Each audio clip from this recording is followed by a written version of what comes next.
These are all examples of tools and weapons that fall under the classification of fist loads. Most call these Yawara sticks. In Filipino martial arts, they're called Tabak Maliits or pocket sticks.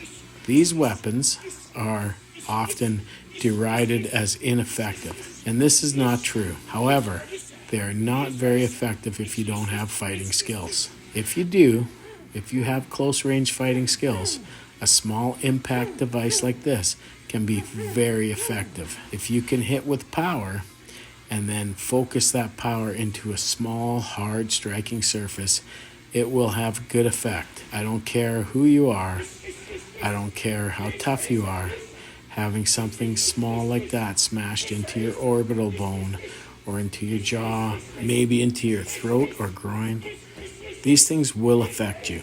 These things will have an effect, and there's a good chance that that effect will be catastrophic. However, most people who buy things like self-defense keychains or other self-defense impact tools like the Cold Steel Koga and other things like this do not have the training required.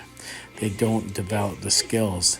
They get the tool, but don't do the work. When I talk about doing the work, I'm not just talking about practicing with the weapon. I'm talking about developing boxing skills, clinching skills, grappling skills, basic martial arts skills first, because these weapons are useless without the ability to throw hands. However, don't get me wrong, I do love these weapons, and because I believe that the Tabak Maliit or the Yawara stick is one of the most important weapons to train with to develop the ability to improvise weapons. But the base of using these weapons is your empty hand skills. You cannot slack on developing these skills if you want to be effective with one of these weapons, whether it be a pen, a self-defense keychain, a dulo, whatever type of fist load you want to use. When you look at a weapon like the Tabak Maliit or Yawara stick, but specifically the Tabak Maliit in Filipino martial arts, you can see why Filipino martial arts bridge combatives and traditional martial arts. The Filipino martial arts are the perfect system to be able to pick up anything in your environment and use it as a weapon. Many people do not understand how to do this. They do not understand how to take specific weapons that we train in Filipino martial arts and just make them anything that we can pick up and use. But for those who are switched on, for those who see beyond the surface, the Filipino martial arts are the perfect systems to develop improvised weapon skills. And that's why I love these systems. And that's why I also love weapons like the Tabak Maliit, the Yawara stick, because they are so adaptable. I have to add one last caveat. If you carry this weapon in a pocket or in a purse, it is pretty much useless. You will not be able to access it under duress. You need to have it readily available or as a backup that you want to pull out when you spot trouble coming.